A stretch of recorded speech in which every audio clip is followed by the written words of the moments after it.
નમસ્કાર દોસ્તો, સ્વાગત છે આપ સર્વનું તમારી પોતાની યુટ્યુબ ચેનલ એટલે કે ઓશન જ્ઞાન લાઈવ ઉપર. મિત્રો, ધોરણ 6, 7 અને 8ની અંદર પરખ પ્રશ્ન બેંક આવી ચૂકી છે. આપણી ચેનલ ઉપર આ પરખ પ્રશ્ન બેંકના તમામ જે પ્રશ્નો છે તેના સચોટ અને સંપૂર્ણ સોલ્યુશન જે છે તે કરાવવામાં આવી રહ્યા છે. તો ચોક્કસથી દરેક વિષયની જે પરખ પ્રશ્ન બેંક છે તેના સોલ્યુશનનો અભ્યાસ કરી લેવો. આજે આપણે ધોરણ 7ની આપણી જે પરખ પ્રશ્ન બેંક છે ગુજરાતી વિષયની, તેનું સચોટ અને સંપૂર્ણ સોલ્યુશન આજના આ વિડીયોની અંદર આપણે જોવાના છે. અહીંયા તમે જોઈ શકો છો કે સરસ મજાનો આપણને પેરેગ્રાફ આપવામાં આવેલો છે. તો આ પેરેગ્રાફ આપણે પહેલા ધ્યાનપૂર્વક સમજીશું, વાંચીશું અને ત્યાર પછી તેની નીચે જે આપણને પ્રશ્નો આપેલા છે તેનું સોલ્યુશન આપણે કરવાના છે. તો જોઈએ, માનવ ઇતિહાસમાં પરિવર્તન. આ પરિવર્તન શબ્દ જે છે ને ખૂબ મહત્વનો છે. પરિવર્તન એકમાત્ર સ્થાયી બાબત રહી છે. એટલે કે જેમ જેમ સમય બદલાય છે તેમ સમાજની અંદર પરિવર્તન આવતું રહે છે. આવે છે ને, પહેલા સંદેશા વ્યવહારના સાધનો આપણે જૂના સમયની અંદર જોઈએ તો આગ લગાવવામાં આવતી હતી, ઢોલ નગારા વગાડવામાં આવતા હતા, અથવા તો ઘોડા દ્વારા. પછી જેમ જેમ આગળ પ્રગતિ થતી ગઈ એમ ઘોડા દ્વારા સંદેશાઓ એક જગ્યાએથી બીજી જગ્યાએ, સંદેશાવાહક દ્વારા, દૂત દ્વારા, ટપાલીઓ દ્વારા, તાર દ્વારા, ટેલિફોન દ્વારા, મોબાઈલ ફોન દ્વારા, ઈમેલ દ્વારા ધીમે ધીમે પ્રગતિ થતી ગઈ એમ સુધારો વધારો થતો ગયો અને પરિવર્તન આવતા ગયા. તો એવી જ રીતે દરેક બાબતોની અંદર પરિવર્તન આવતું રહેતું હોય છે, બરાબર? કારણ કે પરિવર્તન એ આ માનવ સમાજની અથવા તો આપણે કહી શકીએ કે આ સંસારનો સત્ય સનાતન નિયમ છે. જેમ જેમ દુનિયા આગળ વધશે એમ પરિવર્તન આવતું જશે. જ્યારે આપણે કોઈ જૂની પરંપરાને વળગી રહીએ ત્યારે આપણે ભૂતકાળને માન આપીએ છીએ. હવે પરિવર્તન સ્વીકારવું કે નહીં, તો ઘણા બધા લોકો એવું કહેતા હોય છે કે આપણે આપણી જે પરંપરાઓ છે, આપણે આપણો જે ભૂતકાળ છે, આપણો જે વારસો છે, આપણી જે સંસ્કૃતિ છે એને આપણે જાળવી રાખવી હોય તો આપણે પરિવર્તનને એક્સેપ્ટ ન કરવું જોઈએ. ખાસ કરીને વિચારોની બાબતમાં, કપડાની બાબતમાં, ત્યાર પછી જે આપણા રીતિ રિવાજો છે એ બાબતની અંદર આવા મતભેદો થતા હોય કે આપણે પરંપરાઓને પકડી રાખવી કે આપણે જે નવા બદલાવો આવી રહ્યા છે, જે નવા પરિવર્તન આવી રહ્યા છે એને સ્વીકારવા. તમે પણ ઘણી વખત ઘરમાં જોયું હશે કે આપણને જે વડીલો હોય એ કહેતા હોય કે આવા કપડાં ન પહેરવા જોઈએ અથવા તો આવા કપડાં ન પહેરતું. શા માટે? કારણ કે એ લોકો આપણી જે પરંપરા છે એને વળગી રહેલા છે, બરાબર? જ્યારે આપણે એક પરિવર્તનને સ્વીકારવા તરફ આગળ વધી રહ્યા હોય છે, આપણી જે જેનઝી જનરેશન છે તે. એટલા માટે કદાચ આવું થતું હોય ત્યારે આપણે શું કરવું જોઈએ, એનો શું ઉકેલ હોય, એનું શું નિરાકરણ હોય કે આપણે પરંપરાને પણ જાળવી રાખી શકીએ અને પરિવર્તનને પણ એક્સેપ્ટ કરી શકીએ. એટલે કે પરિવર્તન અને પરંપરા બંનેનો સાથ અને સહકાર હોય, એટલે કે બંનેનું જ્યારે કોમ્બિનેશન થાય ને ત્યારે સમાજ ખૂબ જ પ્રગતિ કરતું હોય અને એવી જ પ્રગતિની આપણને જરૂર હોય છે દોસ્તો. પણ જો નૂતન વિચારોને સ્થાન ન આપીએ તો ભવિષ્યના વિકાસને પણ આપણે રૂંધી નાખીએ છીએ. એવું કહેવાય ને કે જો આપણે પરિવર્તનને ન સ્વીકારીએ આજના જમાનામાં તો આપણે પાછળ રહી જઈએ. એવું તમે જોયું હશે કે નોકિયા સાથે થયું કે નોકિયા કંપનીએ એન્ડ્રોઈડ સિસ્ટમ ન અપનાવી, એના કારણે નોકિયાના ફોન માર્કેટમાંથી ગાયબ થઈ ગયા અને બીજી જે કંપનીઓ છે એણે એન્ડ્રોઈડ સિસ્ટમ અપનાવી અને એ લોકોના ફોન આજે ધમધોકાર વેચાય છે. તો જે લોકો પરિવર્તન નથી સ્વીકારતા એ પોતાનો વિકાસ રૂંધી નાખે છે, સમાજમાંથી પોતાનું નામ નિશાન હટાવી દે છે, મિટાવી દે છે, ભૂતકાળ બની જાય છે કે ઇતિહાસ બની જાય છે. તો આપણે પણ આવું ન કરવું હોય. આપણે પણ દુનિયા સાથે ખભે ખભો મિલાવીએ, દુનિયા સાથે આપણે આગળ વધવું હોય તો આપણે પરિવર્તનને પણ સ્વીકારવું તો જરૂરી જ રહ્યું દોસ્તો, બરાબર ને? વિજ્ઞાન આપણને પ્રશ્નો પૂછતા શીખવે છે, જ્યારે સંસ્કૃતિ આપણને મર્યાદાઓનો આદર કરતા શીખવે છે. વિજ્ઞાન આપણને પ્રશ્ન પૂછશે અને પ્રશ્નની અંદરથી આપણે તર્ક કરીશું, વિતર્ક કરીશું અને એની અંદરથી આપણે કંઈક નવા રસ્તાઓ શોધવાનો પ્રયત્ન કરીશું. જે ખોટી બાબતો છે, ખોટી માન્યતાઓ છે, ગેરમાન્યતાઓ છે, ખોટા રૂઢિરિવાજો આપણા જે છે એને આપણે દૂર કરીશું. જે ખરેખર વૈજ્ઞાનિક દ્રષ્ટિકોણથી આપણને કોઈ ઉપયોગી નથી, કોઈ હિતાવહ નથી, ફક્ત પેઢીઓથી સનાતન રીતે ચાલ્યા આવે છે એટલે આપણે એને ચલાવ્યા કરે છે. એ જરૂરી નથી હોતું, બરાબર? ભૂતકાળની અંદર કદાચ એ રિવાજો કોઈ કારણોસર એ સમયે જ્યારે જરૂરિયાત હશે ત્યારે બનાવ્યા હશે, પણ આજે કદાચ એની કોઈ જરૂરિયાત નથી તો એને આપણે હટાવી શકીએ અને એની જગ્યાએ આપણે નવા નિયમો, નવી રૂઢિઓ નહીં પણ નવા રિવાજો જે છે એને આપણે એક્સેપ્ટ કરી શકીએ સમાજની અંદર, કે જે અત્યારના સમયમાં, હાલના સમયમાં અનુકૂળ હોય, હાલના સમય માટે આપણે જેને અપનાવી શકીએ એવા હોય. તો સંસ્કૃતિ જે છે આપણને મર્યાદાઓનો આદર કરતા શીખવે છે કે ભાઈ આપણે આપણી માન મર્યાદામાં રહેવું જોઈએ, મર્યાદા ભૂલી ન જોવી. એ પણ વસ્તુ સાચી છે કે મર્યાદામાં રહી અને આપણે બદલાવને પરિવર્તનને સ્વીકારવો જોઈએ. સાચો પ્રગતિશીલ સમાજ એ નથી જે પોતાની બધી જ પરંપરાઓને ફગાવી દે અને આધુનિક બને છે, પરંતુ એ છે કે વૈજ્ઞાનિક અભિગમ અપનાવીને પણ પોતાના મૂળભૂત નૈતિક મૂલ્યોને જીવંત રાખે છે. એટલે પરિવર્તનનો અર્થ એવો નથી કે ભાઈ આપણે બધા જ જૂની વસ્તુઓ, આપણા પરંપરાઓ, આપણી રીતિ રિવાજો, આપણી સંસ્કૃતિઓ, આપણા મૂલ્યો, આપણા જીવન વ્યવહાર, આપણા જે સંસ્કાર આપણને જે આપણા પરિવાર તરફથી મળેલા છે એ બધું આપણે એક સાઈડ કરી દેવું અને એકલો પરિવર્તન જ સ્વીકારી લેવું એ પણ મહત્વનું નથી. પરિવર્તન અને આપણી સંસ્કૃતિ, આપણા રીતિ રિવાજો, આપણા મૂલ્યો, એનું આપણે કોમ્બિનેશન કરવાનું છે. ખાસ યાદ રાખજો, મૂળભૂત નૈતિક મૂલ્યોને જીવંત રાખે છે. પ્રગતિની દોડમાં જો કરુણા અને સંવેદનશીલતા પાછળ છૂટશે ને તો આપણે ભૌતિક રીતે સમૃદ્ધ બનીશું, પરંતુ આત્મિક રીતે કંગાળ થઈ જશું. આપણી પાસે મોટા મોટા બંગલાઓ હશે, ફેક્ટરીઓ હશે, મોટી મોટી કાર હશે, આરામ હશે, સુખ સુવિધાઓ હશે, જાહો જલાલી હશે, પરંતુ આપણા દિલની અંદર સંવેદના નહીં હોય, માનવીય મૂલ્યો નહીં હોય, કોઈનું દુઃખ જોઈને આપણું દિલ દુઃખી નહીં થતું હોય, કોઈના સુખ જોઈ અને આપણને ઈર્ષા થતી હશે, તો આપણો સમાજ એ પ્રગતિ તરફ નહીં પરંતુ અધોગતિ તરફ જશે. બરાબર, એ નિશ્ચિત છે. તો એટલા માટે અહીંયા એવું કહ્યું છે કે સંવેદનશીલતા જો આપણી પાછળ છૂટી જશે ને દોસ્તો, તો આપણે ભલે ભૌતિક રીતે ગમે એટલા સમૃદ્ધ થઈ જઈએ, ભલે આપણી પાસે ગમે એટલા ગાડી બંગલા હોય, પરંતુ આપણે આત્મિક રીતે, એટલે કે આપણે અંદરથી આપણી જે આપણા મૂલ્યો જે છે, આપણી જે સંસ્કૃતિ છે, એ આપણે ઝીરો કરી બેસીશું. અને એ આપણે જો ઝીરો કરી બેસીશું ને તો આપણી આગળની જે પેઢી છે એને આપણે આ નૈતિક મૂલ્યો નહીં શીખવી શકીએ. એ કહેવાય ને કે ભાઈ કૂવામાં હોય તો અવેડામાં આવે. તો આપણામાં જો આ નૈતિક મૂલ્યો હશે તો આપણી આગળી પેઢીમાં આ નૈતિક મૂલ્યો ઉતરશે. બરાબર, તો આવો એક સરસ મજાનો પેરેગ્રાફ આપણને આપ્યો છે, એના ઉપરથી કેટલાક પ્રશ્નો જોઈએ. લેખકના મતે સમાજ ક્યારે સાચા અર્થની અંદર કંગાળ બને છે? તો મને એવું લાગે છે કે જવાબ આપણે અહીંયા વિકલ્પ સી જે છે ને તે લઈએ. તો જ્યારે વિકાસની પ્રક્રિયામાં માનવીય સંવેદનાઓ અને નૈતિકતા નષ્ટ થઈ જાય ત્યારે. ત્યાર પછી બીજો સવાલ, જો કોઈ સમાજ પોતાની પરંપરાઓમાં રહેલી રૂઢિચુસ્તતા છોડી અને આધુનિક બને છે તો લેખકના મતે તે સમાજ વિશે શું કહી શકાય? તો જવાબ આવશે વિકલ્પ એ, તે સમાજ ખૂબ જ સફળ અને સાચા અર્થમાં પ્રગતિશીલ છે એવું આપણે કહી શકીએ. ચાલો, ત્યાર પછી ત્રીજું, વિજ્ઞાનનો મુખ્ય ગુણ પ્રશ્નો પૂછવા છે તો તેનાથી વ્યક્તિમાં કઈ ક્ષમતાનો વિકાસ થાય છે? તો જવાબ આવશે વિકલ્પ બી, આંધળું અનુકરણ કરવાને બદલે સત્ય અને તર્ક શોધવાની શક્તિ. ત્યાર પછી ચોથો સવાલ, લેખકના મતે નીચેનામાંથી કઈ બાબત સૌથી વધુ ગંભીર અને નકારાત્મક છે? તો અહીંયા જવાબ આવશે આપણો વિકલ્પ સી, આધુનિક બનવાની દોડમાં દયા અને માનવતા પાછળ છોડી દેવા. ત્યાર પછી પાંચમું, જો તમારે આ ફકરાને એક યોગ્ય શીર્ષક આપવું હોય તો સૌથી સચોટ શીર્ષક કયું ગણાશે? તો આપણો જવાબ આવશે માનવ ઇતિહાસ અને પરિવર્તનનો નિયમ. આ આપણે એને યોગ્ય શીર્ષક એક આપી શકીએ. ચાલો, ત્યાર પછી આપણને સરસ મજાની એક વાર્તા આપેલી છે અને વાર્તાનું નામ શું છે? રામુનો તાર્કિક ચોર. હવે મિત્રો, આપણે આ જે પરખ પ્રશ્ન બેંક છે ને, એ પરખ પ્રશ્ન બેંક આધારિત શું? પરખ પ્રશ્ન બેંક આધારિત એક શું તૈયાર કરેલું છે? પરખ પ્રશ્ન બેંક આધારિત એક MCQ ક્વિઝ બનાવેલી છે. શું તૈયાર કર્યું છે? MCQ quiz.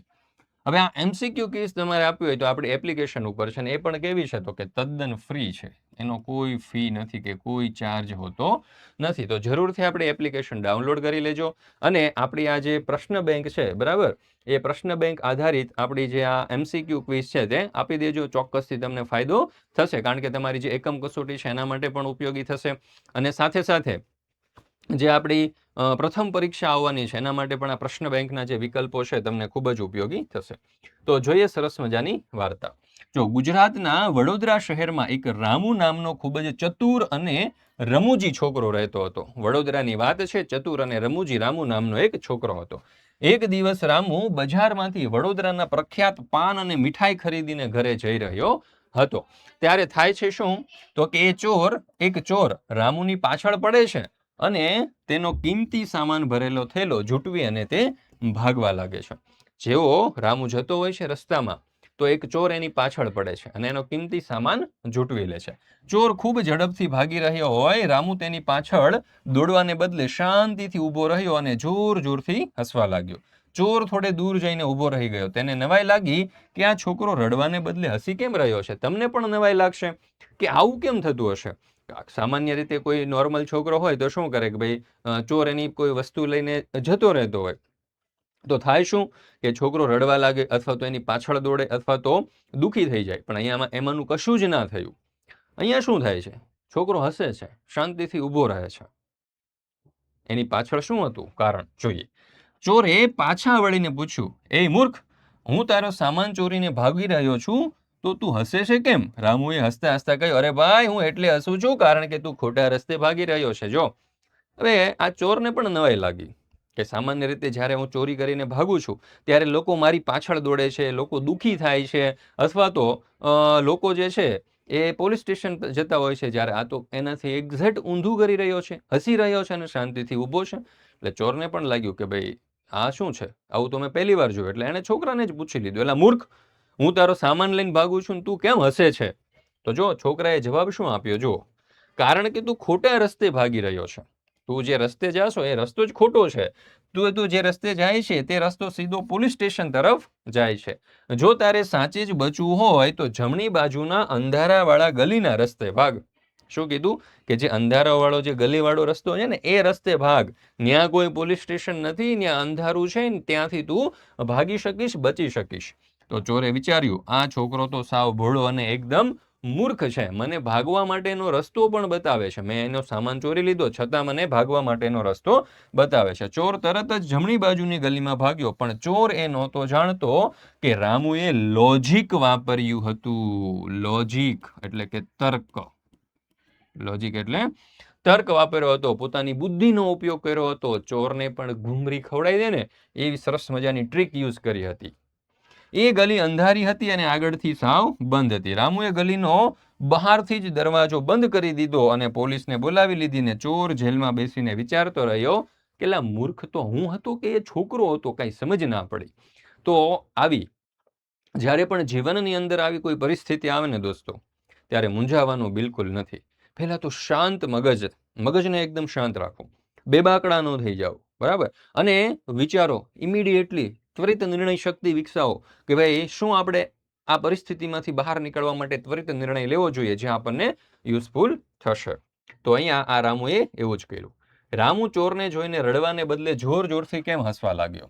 તો જવાબ આવશે વિકલ્પ બી, ચોરનું ધ્યાન ભટકાવવા અને તે પોતાની જાળમાં ફસાવા માટેની એક ચાલ હતી. બીજું, ચોરે રામુને મૂર્ખ કેમ ગણ્યો?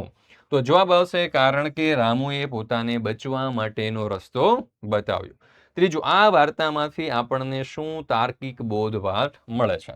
તો જવાબ આવશે મુશ્કેલીના સમયે બુદ્ધિ અને શાંતિથી કામ લેવું જોઈએ. ચોથું, વાર્તાના અંતે ચોર મૂર્ખ ઠર્યો તો આપણે રામુને કેવો કહીશું? તો અહીંયા જવાબ આવશે વિકલ્પ એ, હોશિયાર. પાંચમું, રામુએ ચોરને કઈ તરફની ગલીમાં ભાગવા માટે કહ્યું? તો જવાબ આવશે જમણી બાજુની અંધારાવાળી ગલીમાં ભાગવા માટે કહ્યું. ત્યાર પછી તમે જો સરસ મજાનું આનંદદાયી શનિવારનું ભોજપુર પ્રાથમિક શાળા જે છે ને એનું એક સરસ મજાનું આનંદદાયી શનિવારનું આપણને એક સરસ મજાનું ટાઈમ ટેબલ આપેલું છે. જો તમારી શાળામાં પણ આવું એક સરસ મજાનું ટાઈમ ટેબલ હશે. શનિવારે, હવે તો તમને ખબર છે કે શનિવાર બેગલેસ ડે તરીકે ઉજવાય છે. આનંદદાયી શનિવારની પ્રવૃત્તિઓ શરૂ કરવામાં આવી છે. તો 8 થી 8:30 વાગ્યા સુધી સર્વધર્મ પ્રાર્થના અને યોગ કરવાનું છે. કઈ જગ્યાએ? તો કે શાળાના મેદાનમાં. અને માર્ગદર્શક એના છે આચાર્ય શ્રીના માર્ગદર્શનમાં આ પ્રવૃત્તિ થશે. 8:30 થી 9:30 1 કલાક કચરામાંથી કંચન, વેસ્ટમાંથી બેસ્ટ પ્રવૃત્તિ જે છે કરવામાં આવશે. આ પ્રવૃત્તિ જે છે વર્ગખંડમાં જ થશે અને માર્ગદર્શક છે એના અજય સર. અજય સરના નેતૃત્વમાં એના માર્ગદર્શનની અંદર વિદ્યાર્થીઓ પ્રવૃત્તિ કરશે. 9:30 થી 10 અડધી કલાકની અંદર અલ્પાહાર એટલે કે નાસ્તો કરવામાં આવશે. મધ્યાહન શેડની અંદર એટલે કે જે એનો ભોજન માટેનો જે શેડ બનાવ્યો છે તેમાં.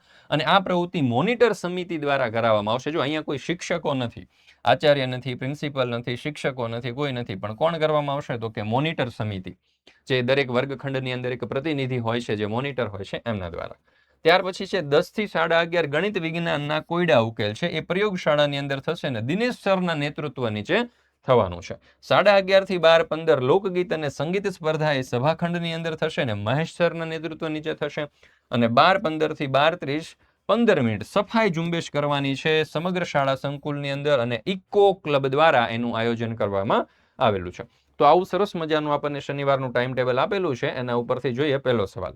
જો કોઈ વિદ્યાર્થી 10:45 વાગે શાળામાં હાજર હોય તો કયા સ્થળે અને કોના માર્ગદર્શન હેઠળ પ્રવૃત્તિ કરી રહ્યો હોય? 10:45 એટલે અહીંયા આવશે 10:45 નો સમય, બરાબર, 10 થી 11:30 ની વચ્ચે. તો ગણિત વિજ્ઞાન કોયડા ઉકેલ પ્રયોગશાળા અને દિનેશ સર, તો ક્યાં છે? તો કે પ્રયોગશાળા અને દિનેશ સરના નેતૃત્વ નીચે આ પ્રવૃત્તિ થઈ રહી હશે. ત્યાર પછી છે આખા દિવસની બધી પ્રવૃત્તિઓમાં સૌથી વધુ કયા વિષય અથવા તો ક્ષેત્રને ફાળવવામાં આવ્યો છે? તો જવાબ આવશે આપણો વિકલ્પ ડી, ગણિત અને વિજ્ઞાન. ત્રીજું, સમયપત્રક મુજબ કઈ પ્રવૃત્તિઓ માટે કોઈ ચોક્કસ શિક્ષકના બદલે વિદ્યાર્થી સમિતિ કે ક્લબ જવાબદાર છે? તો અહીંયા આપણો જવાબ આવશે વિકલ્પ સી, અલ્પાહાર અને સફાઈ ઝુંબેશ. ચોથું, આ સમયપત્રક મુજબ કયું સ્થળ વિદ્યાર્થીઓ માટે સૌથી વધુ સમય સુધી ઉપયોગમાં લેવાય છે? તો અહીંયા જવાબ આવશે આપણો વિકલ્પ બી, વર્ગખંડ. પાંચમું, નીચેનામાંથી કયું જોડકું સાચું છે? તો અહીંયા જવાબ આવશે આપણો વિકલ્પ સી, સફાઈ ઝુંબેશ સમગ્ર શાળા સંકુલ ઇકો ક્લબ. ત્યાર પછી આપણને ચોથી સરસ મજાની કવિતા આપવામાં આવેલી છે. તો જોઈએ આપણે આ કવિતા. સોના વર્ણી સીમ બની મેં હુલીએ કીધી મહેર રે ભાઈ મોસમ આવી મહેનતની નદીઓના જલ નિતર્યા લોકોમાં લીલા લહેર રે ભાઈ મોસમ આવી મહેનતની લીલો કંચન બાજરો ને ઉજળો દૂધ કપાસ રે ભાઈ મોસમ આવી મહેનતની જુવાર લોથે લુમે ઝુમે ને હૈયામાં હુલ્લાસ રે ભાઈ મોસમ આવી મહેનતની ઉપર ઉજળા આભમાં કુંજળિયું કિલ્લોલ રે ભાઈ મોસમ આવી મહેનતની વાતા મીઠા વાયરા ને લેતા મોલ હિલોળે રે ભાઈ મોસમ આવી મહેનતની લીયો પછેડી દાતરડા આજ સિમ કરે છે સાદ રે ભાઈ મોસમ આવી મહેનતની. સરસ મજાની મહેનતની જે મોસમ છે તે આવી ચૂકી છે મિત્રો. અહીંયા નાથાલાલ દવેનું સરસ મજાનું ખેડૂતોને સંબોધીને, આમ તો ખેડૂતોને સંબોધીને પણ આમ સમગ્ર માનવજાત માટે મહેનતનું મહત્વ દર્શાવતું એક સરસ મજાનું કાવ્ય આપણે કહી શકીએ એવું આપણને આપ્યું છે. એના ઉપરથી કેટલાક આપણને પ્રશ્નો આપેલા છે. પહેલો સવાલ, જો કવિતામાં દર્શાવેલી મહેનત કરવામાં આવે તો કયું પરિણામ સૌથી વધુ સંભવિત ગણાય? તો શું જવાબ આવશે મિત્રો? તો અહીંયા જવાબ આવશે ઉત્પાદન અને સમૃદ્ધિમાં ઘટાડો. જો કવિતામાં દર્શાવેલ મહેનત ન કરવામાં આવે છે, હો ભાઈ, ખાસ યાદ રાખજો. બીજું, કવિતામાં વારંવાર આવતી ભાઈ મોસમ આવી મહેનતની પંક્તિનો મુખ્ય હેતુ? તો કે મહેનતના મહત્વ ઉપર ભાર મૂકવામાં આવ્યો છે. ત્રીજો, જો કોઈ વ્યક્તિ આ કવિતા વાંચીને પોતાના જીવન માટે શીખ લે તો કઈ શીખ સૌથી વધારે યોગ્ય ગણાય? તો જવાબ આવશે વિકલ્પ સી, મહેનત અને નિયમિત પ્રયત્નથી સારા પરિણામ મળી શકે છે. ચાલો, ત્યાર પછી છે ચોથું, જુવાર લોથે લુમે ઝુમે પંક્તિ શું સૂચવે છે? તો અહીંયા જવાબ આવશે વિકલ્પ બી, જુવાર પવનમાં લહેરાઈ રહી છે. પાંચમું, રંગે સંગે કામ કરીએ થાય મલક આબાદ પરથી કયું જીવન મૂલ્ય વ્યક્ત થાય છે? તો અહીંયા જવાબ આવશે વિકલ્પ ડી, સહકાર અને સામૂહિક શ્રમ. ચાલો, ત્યાર પછી આપણે જોઈએ પાંચમું, એક સરસ મજાનું આપણને બિલ આપવામાં આવેલું છે. જો સરસ્વતી સ્ટેશનરી માર્ટનું તમે જોઈ શકો છો બિલ છે. Vivekananda complex, station road, Ahmedabad. શિક્ષણ અને પ્રગતિનું સાથી સરસ્વતી સ્ટેશનરી. અહીંયા તમે જોઈ શકો છો ગ્રાહકનું નામ, સરનામું, આ વસ્તુનું નામ, જથ્થો, એક નંગની રકમ, કુલ રકમ 860 રૂપિયા એ કુલ રકમ થાય છે. આવી રીતે આખું સમગ્ર બિલ તમે જે દુકાને જાઓ ત્યારે તમને જે બિલ જોવા મળતું હોય એવું સરસ મજાનું બિલ આપેલું છે. હવે એના ઉપરથી આપણને અહીંયા કેટલાક પ્રશ્નો પૂછેલા છે. તો જોઈ લઈએ પહેલો સવાલ. બિલમાં દર્શાવેલી શરતો મુજબ જો રાહુલભાઈ ભૂમિતિ બોક્સ ખરીદ્યા પછી પરત આપવા માંગે તો દુકાનની કઈ નીતિ લાગુ પડશે? તો જવાબ આવશે વિકલ્પ બી, અડધી કિંમત પાછી મળશે દોસ્તો. બીજું, બિલમાંની કઈ વસ્તુનો આર્થિક હિસ્સો સૌથી ઓછો છે? તો જવાબ આવશે ભૂમિતિ બોક્સ. ચાલો, ત્યાર પછી ત્રીજું, જો શાળાનો એક વર્ગના 5 વિદ્યાર્થીઓને સમાન માત્રામાં નોટબુક અને હાઇલાઇટર પેન વહેંચવી હોય તો આ બિલમાં ખરીદેલ જથ્થો કઈ રીતે ઉપયોગી છે? તો જવાબ આવશે વિકલ્પ ડી, જથ્થો વહેંચવા માટે અપૂરતો છે.